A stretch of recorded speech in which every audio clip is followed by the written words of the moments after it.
Welcome back to my YouTube channel की स्पोर्ट। उम्मीद करता हूँ कि आप सब ठीक होंगे। आज की इस वीडियो में हम डिस्कस करने जा रहे हैं कंपनी क्लोज करवाने के बारे में, एससीसीपी से एफपीआर और पीआरए। इस टॉपिक के ऊपर हमारी ऑलरेडी जो है सीरीज़ चल रही है।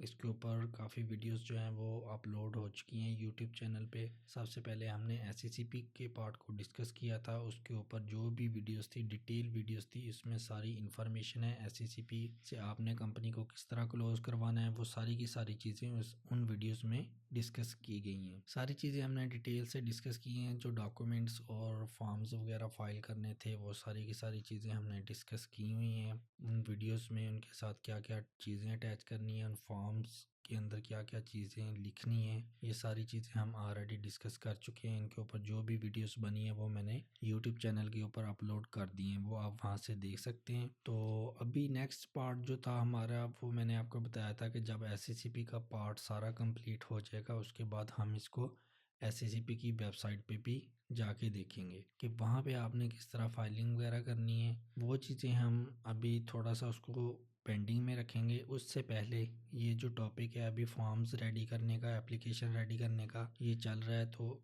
इसके साथ ही मैं आपको दो चीज़ें और करवा देता हूँ कि आपने कंपनी जो है, जब एससीसीपी से आपका सारा प्रोसीजर कंप्लीट हो जाता है, तो उसके बाद आपने एफपीआर से किस तरह क्लोज करवानी है, उसके लिए हम एक एप्लीकेशन रेडी करेंगे। एप्लीकेशन में क्या क्या चीज़ें होनी हैं वो आज की वीडियो में हम डिस्कस करेंगे और एक एप्लीकेशन रेडी करना सीखेंगे। और उस एप्लीकेशन के साथ साथ क्या चीज़ें आपने अटैच करनी है, वो एप्लीकेशन आपने कहाँ पे सबमिट करवानी है और कैसे क्लोज करवाना है, ये सारी चीज़ें हम आज की वीडियो में देखेंगे।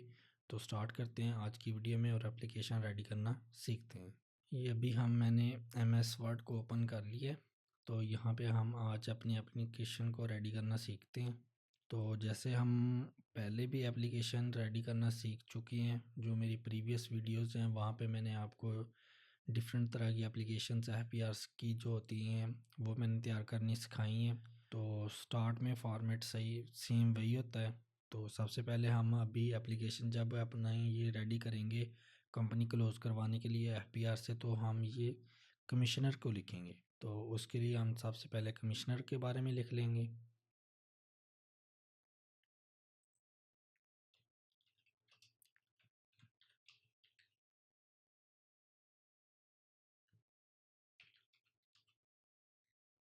उसके बाद राइट साइड पे हम डेट लिखते थे, इधर हम डेट लिख लेंगे। मैं यहाँ पे फर्जी डेट लिख देता हूँ। आपकी जो भी करंट डेट होगी वो आपने उसी हिसाब से लिख लेनी है जिस डेट को आप अप्लाई कर रहे हैं।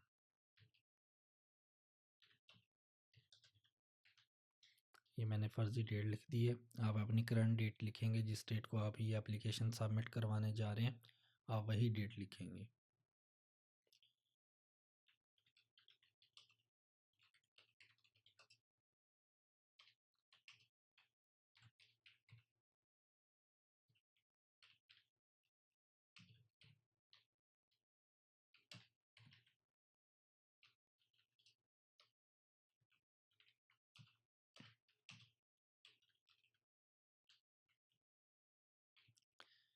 यहाँ पे मैंने ये जो लिखा हुआ है यूनिट, रेंज और जोन, ये चीज़ें मैंने आपको अपने प्रीवियस वीडियोस में भी बताई हुई हैं कि ये आपने कैसे फाइंड करनी है कि आप का केस जो है वो कौन सा कमिश्नर डील कर रहा है या उसका असिस्टेंट कमिश्नर डील कर रहा है, और वो किस जोन में है, किस यूनिट में है, किस रेंज में फॉल कर रहा है।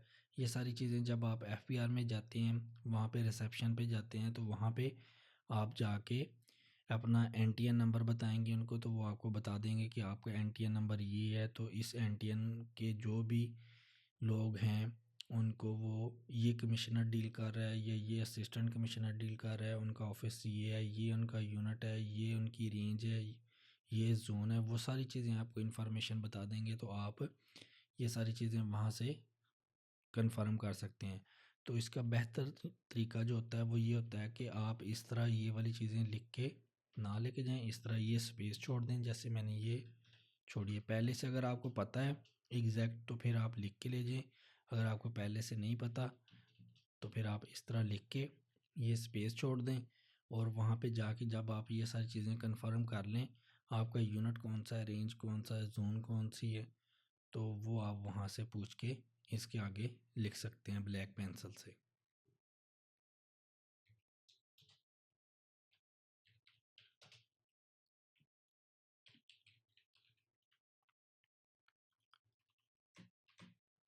अच्छा, यहाँ पे आरटीओ जो होते हैं, रीजनल टैक्स ऑफिस जो होते हैं, वो दो तरह के होते हैं। एक दो हिस्सों में डिवाइड इन्होंने किया होता है। आरटीओ जो है वो एक बिल्डिंग होती है, या एक पार्ट जो होता है आरटीओ का, वो इंडिविजुअल्स को डील कर रहा होता है, जिसमें इंडिविजुअल होते हैं और फर्म्स होती हैं, पार्टनरशिप फर्म्स होती हैं, वो उनको डील कर रहे होते हैं। और एक जो होता है वो कॉरपोरेट का होता है पार्ट, जहाँ पे सारी की सारी कंपनीज होती हैं। ठीक है, तो वो आपने पता कर लेना है। अगर आप एज ए इंडिविजुअल हैं या आपकी फ़र्म है तो आप आरटीओ लिख लेंगे। ठीक है, अगर आप की कोई कंपनी है, जैसे कि इस केस में हम डिस्कस कर रहे हैं कंपनी को, तो जब आपकी कंपनी होगी तो आप यहाँ पे साथ मेंशन कर सकते हैं कॉरपोरेट।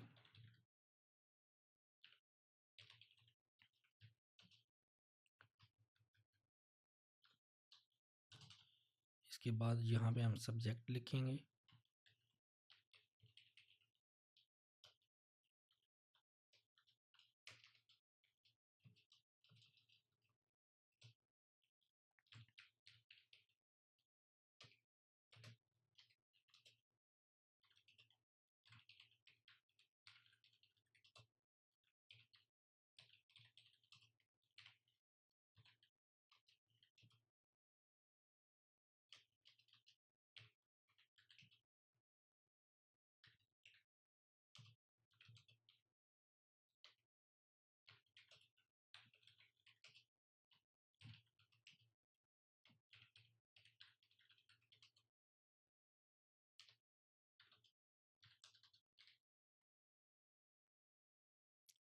ये आप चीज़ लिख देंगे। ठीक है, उसके बाद नेक्स्ट जो है वो आप यहाँ पे इसका दो चीज़ें मेंशन कर सकते हैं, कंपनी का नेम भी मेंशन कर सकते हैं और साथ उसका एनटीएन नंबर। ठीक है, वो आप यहाँ पे भी मेंशन कर सकते हैं, या नीचे सबसे नीचे एप्लीकेशन के एंड पे भी मेंशन कर सकते हैं, वो आपकी मर्ज़ी है, जहाँ पे मर्ज़ी आप मेंशन कर लें। तो अभी मैं मेंशन नहीं कर रहा, हम चलते हैं नेक्स्ट पार्ट की तरफ।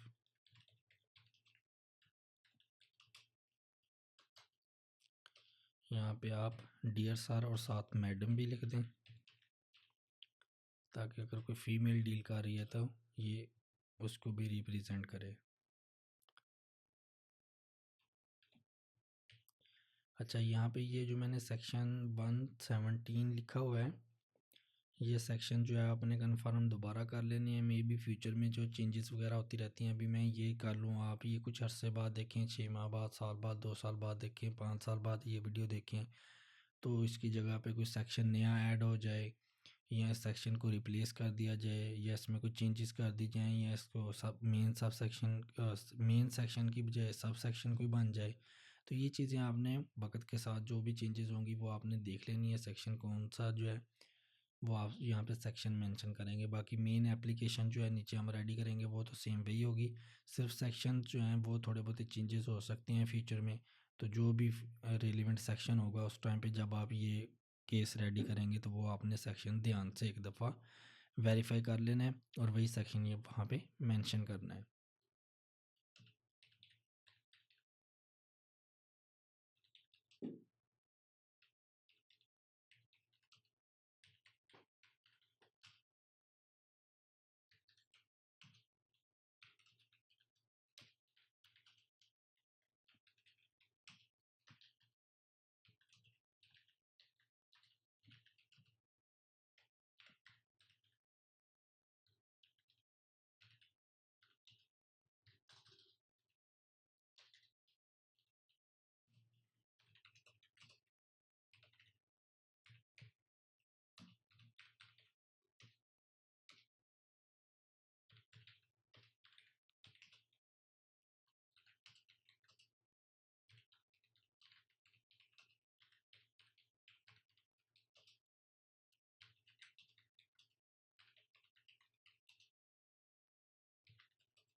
अच्छा, यहाँ पे मैंने ये चीज़ें जो मेंशन की हैं, ठीक है, बिज़नेस एक्टिविटीज़, ज़ाहिर सी बात है जब आपकी बिज़नेस एक्टिविटीज़ क्लोज़ हो चुकी होंगी तभी आप ये अप्लाई करेंगे एसएससीपी में भी और यहाँ पे भी। और उसके बाद यहाँ पे जो बैंक अकाउंट का मैंने मेंशन किया है, ये आपने वेरीफाई कर लेना है कि आपका जो कंपनी का बैंक अकाउंट है उसके ऊपर कोई ट्रांजेक्शन्स ना हो रही हो। जब ये आप सारा केस अप्लाई कर रहे होंगे, अपनी कंपनी को बंद करवाने का कर रहे होंगे, तो उससे 1-2 माह पहले आपने अपना जो कंपनी का बैंक अकाउंट होगा उसमें किसी किस्म की कोई ट्रांजैक्शन नहीं करनी। ऐसा ना हो कि आप ये केस अप्लाई कर रहे हो कंपनी बंद करवाने का एससीसीपी में भी, एफपीआर में भी, और आप कंपनी का जो बैंक अकाउंट है उसको ट्रांजैक्शंस के लिए यूज़ कर रहे हो, कंपनी की ट्रांजैक्शन छोटी मोटी ट्रांजैक्शंस के लिए, या आप उसको पर्सनल ट्रांजैक्शंस के लिए यूज़ करना शुरू कर दें, तो ऐसा ना करें। अगर आप ऐसा करेंगे तो वहाँ पे आप के लिए इशू क्रिएट होंगे। तो कोई भी डिपार्टमेंट का जो है बंदा वो आपसे पूछ सकता है, ऑफिसर कोई भी आपसे पूछ सकता है कि एक तरफ तो आप ये चीज़ें सारी क्लोज करवा रहे हैं और दूसरी तरफ आपका जो बैंक अकाउंट है उसमें ट्रांजेक्शन रेगुलर हो रही हैं, तो वो आप कंपनी की करवा रहे होंगे, तो वहाँ पे भी आप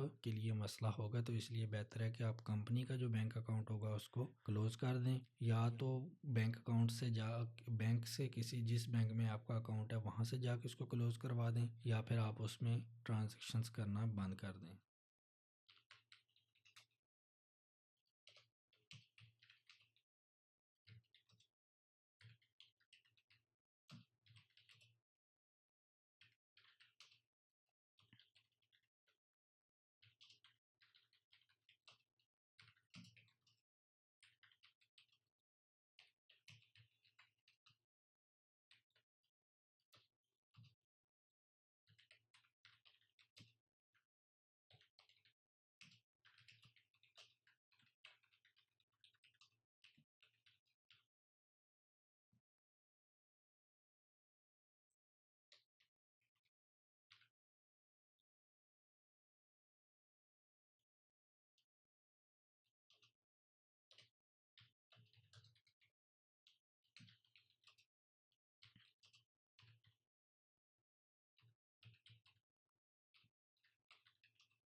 ये जो चीज़ें इसमें मेंशन की हुई हैं मैंने, ये हमने जो कंपनी के जो रजिस्ट्रार होगा वहाँ से जब एसएससीपी में हम सारी चीज़ें अप्लाई कर देंगे, ऑनलाइन तो वहाँ से जब हमारा सारा प्रोसीजर कंप्लीट हो जाता है एससीसीपी से, तो वहाँ पे एक हमें लेटर इशू होता है, एक एक्नॉलेजमेंट होती है, ठीक है, कि आपका कंपनी स्टेटस जो है वो एससीसीपी से क्लोज हो चुका है। तो वो स्टेटस जो है वो हम इसके साथ अटैच करते हैं। वो जो लेटर वगैरह होगा, जो भी चीज़ हमें एससीसीपी से मिलेगी वो हम इस लेटर के साथ अटैच करते हैं, क्योंकि सबसे पहले जो है हम एससीसीपी से कंपनी को क्लोज़ करवाते हैं, उसके बाद हम एफपीआर से करवाते हैं। तो वहाँ एससीसीपी से हमें जो भी एविडेंस मिलेंगे वो हम इस फाइल के साथ, इस एप्लीकेशन के साथ अटैच करेंगे। जितने भी एविडेंस हमारे होंगे वो सारे इस के साथ अटैच करके हम फिर एफपीआर में जमा करवाएंगे।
अच्छा, यहाँ पे मैंने ये चीज़ें मेंशन कर दी हैं सारी, डी रजिस्ट्रेशन से रिलेटेड सारे नोटिस वगैरह के बारे में भी हमने बता दिया है कि एफपीआर को हम बता रहे हैं यहाँ पे कि अपना जो रिकॉर्ड है उसको अपडेट कर दें, अपने जो स्टेटस है हमारे कंपनी का जितना भी स्टेटस है आपके पास है उसको अपडेट करें कि हम अपना बिज़नेस जो है वो डिसकंटिन्यू कर रहे हैं, ठीक है, ताकि हमें फ्यूचर में किसी किस्म का आपकी तरफ से कोई नोटिस वगैरह ना आए।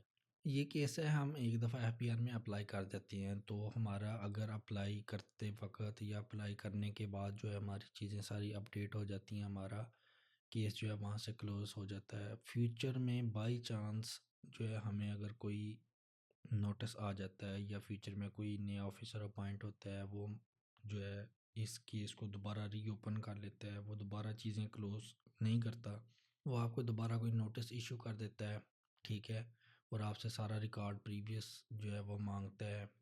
अक्सर ऐसा हो जाता है क्योंकि कुछ ऑफिसर होते हैं वो जो आके पिछली जो चीज़ें, फ़र्ज़ कर लो कि एक ऑफिसर है इस पोस्ट पे बैठा हुआ डील कर रहा है ये सारी चीज़ें, तो उसका फ्यूचर में ये केस आपका डील करते करते अगर उसका कहीं ट्रांसफ़र हो जाता है या केस उसने आपका डील किया है, आपका केस क्लोज़ हुआ है, तो उसके कुछ दिन बाद आपका उस बंदे का ट्रांसफ़र हो जाता है, तो नया ऑफिसर उसकी जगह पे अगर कोई आता है तो वो आके वो दोबारा उस केस को ओपन कर लेता है। ये जो अभी मैंने चीज़ें आपको बताई हैं ये सारी पॉसिबिलिटीज़ हैं, ये हो चीज़ें हो सकती हैं, ठीक है। मैंने ये सारी चीज़ें डील की हुई हैं इसलिए मुझे पता है कि मैं इसलिए आपको बता रहा हूँ कि ये चीज़ें फ्यूचर में आपके साथ भी हो सकती हैं या आपके क्लाइंट के साथ भी हो सकती हैं। तो इसलिए आपने इन चीज़ों को लेके घबराना नहीं है, ठीक है। ये अगर फ्यूचर में किसी चीज़ ऐसी आ जाती है तो इसका क्या सलूशन होगा, तो ये जैसे ही ये वाला टॉपिक ख़त्म होगा तो इसके बाद जो है हम टॉपिक स्टार्ट करेंगे अपील्स का, ठीक है। उसमें मैं सारी अपीलें रेडी करना आपको सिखाऊंगा। उसमें हमारी जो है एफपीआर की अपील्स भी होंगी, एफपीआर में इनकम टैक्स की अपील है, सेल टैक्स की अपील है, फिर हमारी ट्रिब्यूनल की अपील्स आ जाती हैं, अपीलों को रेडी कैसे करना है, इनके दौरान जो नोटिस वगैरह होती हैं अपीलों के साथ कौन कौन सी चीज़ें अटैच होती हैं, वो एक पूरा का पूरा जो टॉपिक है वो हम रेडी करेंगे अपील्स का। अपील्स के ऊपर काफ़ी ज़्यादा वीडियोस आएंगी, डिटेल वीडियोस भी आएंगी, सारे जो डॉक्यूमेंट्स रेडी होते हैं अपील्स के वो भी हम रेडी करना सीखेंगे, ठीक है। इतनी वीडियोस आ जाएंगी कि अगर आपको एक लफ्ज़ भी नहीं पता अपील्स के बारे में तो वो सारी वीडियोस आप जो भी मैं इस टॉपिक के ऊपर बनाऊंगा वो देख के आपकी ग्रिप हो जाएगी और आप अपील्स का काम बहुत ही अच्छी तरीके से, प्रोफेशनल तरीके से अपील्स का काम आप कर सकेंगे, ठीक है। तो ये फ्यूचर की बात है, मैं इंशाल्लाह इसके ऊपर भी बहुत जल्दी, ये जैसे ये वाला हमारा टॉपिक ख़त्म होता है तो इसके बाद हम अपील्स की तरफ ही जाएंगे। तो ये जो अभी मैं आपको टॉपिक बता रहा था कि अगर आपको कोई फ्यूचर में नोटिस आ जाता है तो ये ऐसा ही हमारा अपील्स का टॉपिक ख़त्म होगा तो उसके बाद जो मैं टॉपिक जो स्टार्ट करूँगा वो टैक्स नोटिस के ऊपर हम जाएंगे। टैक्स नोटिस के ऊपर डिफरेंट तरह के टैक्स नोटिस जो हैं वो हम डिस्कस करेंगे। मैं आपको टैक्स नोटिस जो आ रहे होते हैं वो आपको दिखाऊंगा। हम टैक्स नोटिस पढ़ेंगे भी, जैसे हमने इससे पहले जो टॉपिक एक रीड किया था उसके ऊपर हमने कंप्लीट डिटेल्स वीडियोस बनाई थी। जो एग्जामेशन वाला टॉपिक था उसमें मैंने आपको सारे के एग्जामेशन आर्डर कैसे होते हैं, एग्जामेशन के नोटिस कैसे होते हैं, वो हमने एफपीआर की तरफ से जो इशू होते हैं वो मैंने आपको अब दिखाए भी थे। हमने लाइन बाय लाइन वो सारे ऑर्डर पढ़े भी थे, उन कुछ चीज़ों को डिस्कस किया था। फिर एग्जामेशन कैसे लेती हैं, एप्लीकेशन कैसे बनती हैं, वो सारी चीज़ें हमने डिटेल से डिस्कस की थी, जिसकी सारी की सारी वीडियोस जो हैं वो मेरे यूट्यूब चैनल पे मौजूद हैं, वो आप जो वहाँ से देख सकते हैं। तो अपील्स का जैसे ख़त्म होगा तो उसके बाद जब हम टैक्स नोटिस की तरफ जाएंगे तो उसमें ये वाला जो केस है अभी हम डिस्कस कर रहे हैं, जिसकी हम अभी एप्लीकेशन रेडी कर रहे हैं, तो इसको दोबारा एक दफ़ा देखेंगे कि अगर इस सिनेरियो में आपको कोई नोटिस आ जाता है तो आप उसको कैसे डील करते हैं। वो एक नोटिस भी रीड करेंगे, ठीक है, वो मैं आपको एक नोटिस भी दिखाऊंगा जो एफपीआर की तरफ से इशू हुआ है। वो नोटिस हम देखेंगे, उसको रीड करेंगे, फिर उसके मुताबिक हम डील करेंगे, एप्लीकेशन रेडी करना देखेंगे। वो इस केस को हम दोबारा एक दफ़ा फिर से देखेंगे और एप्लीकेशन भी रेडी करना देखेंगे। और अगर ऐसा आपके साथ हो जाता है तो फिर आप इसको कैसे क्लोज़ करवाएंगे। एक दफ़ा आपने ऑलरेडी क्लोज़ करवाया हुआ है लेकिन फ्यूचर में आपका दोबारा भी केस जो है कोई और ऑफिसर आके वो ओपन कर देता है तो आपको नोटिस आने इशू हो जाते हैं, नोटिस पे नोटिस आ जाते हैं, तो फिर आप इस केस को कैसे डील करेंगे वो सारी भी चीज़ें हम फ्यूचर में डिस्कस करेंगे। तो ये वाला जो केस है ये अभी हम यहाँ पे हमारा तकरीबन जो है ना वो अगर हम फर्स्ट टाइम फाइल कर रहे हैं तो ये चीज़ें हमारी सीधी सीधी एक दफ़ा कंप्लीट हो जाती हैं। वो बाकी बात की चीज़ है कि फ्यूचर में अगर आपका केस जो है ओपन हो जाता है, 90 टू 95% चांसेस होते हैं कि आप एक दफ़ा जब क्लोज़ करवा देते हैं तो वो दोबारा ओपन नहीं होता। लेकिन मे बी कुछ 4-5% चांसेस हैं कि कोई फ्यूचर में कोई ऐसी पॉसिबिलिटी बन जाती है कि आपने कंपनी क्लोज़ करवाई हुई है, तो कोई नया ऑफिसर आके वो पुरानी केस जो है वो आपके ओपन कर देता है। तो सारी चीज़ें वो आपसे दोबारा मांगनी शुरू कर देता है, नोटिस आपको इशू कर देता है। तो उसको आपने कैसे डील करना है वो भी हम इंशाल्लाह जब मैं आपको वीडियोस में ये चीज़ें सारी रेडी करना सिखाऊंगा। हम टैक्स नोटिस को कैसे डील करते हैं, टैक्स नोटिस कैसे बनाते हैं, उनके रिप्लाई कैसे तैयार करते हैं, ठीक है, उनके साथ चीज़ें चीज़ें कैसे अटैच करते हैं, टैक्स नोटिस जब आपको आ रहे होते हैं तो उनको ख़त्म कैसे करवाते हैं, वो चीज़ें जब हम डिस्कस करेंगे तो उसमें एक इससे रिलेटेड भी मैं आपको नोटिस जो है वो दिखाऊंगा। तो फिर हम उसके ऊपर भी बात करेंगे। तो अभी इसी को हम कंप्लीट कर लेते हैं।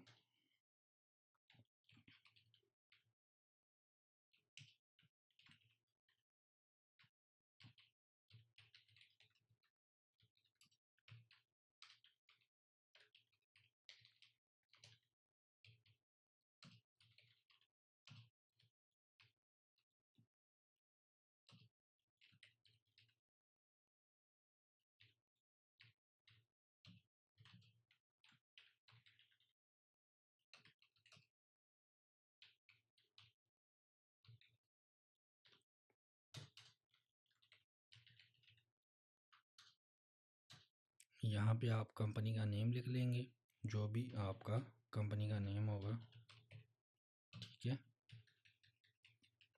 उसके बाद नीचे उसका एनटीएन लिख दें।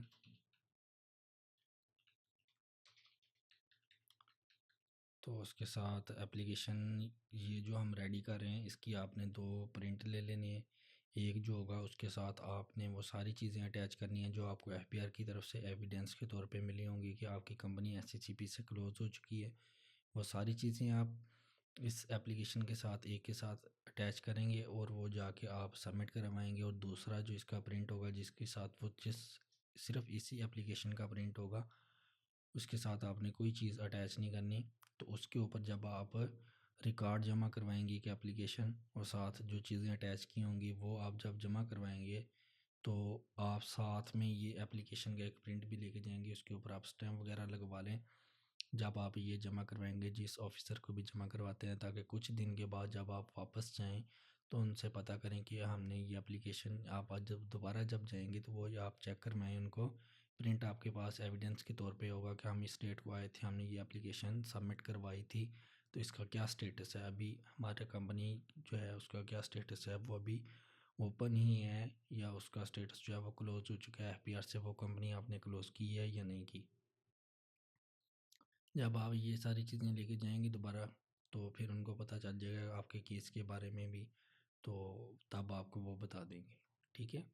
तो ये आज की एप्लीकेशन रेडी हो चुकी है, इसमें ये सारी चीज़ें मैंने आपको बता दी भी दी हैं, इसमें क्या क्या चीज़ें अटैच होती हैं।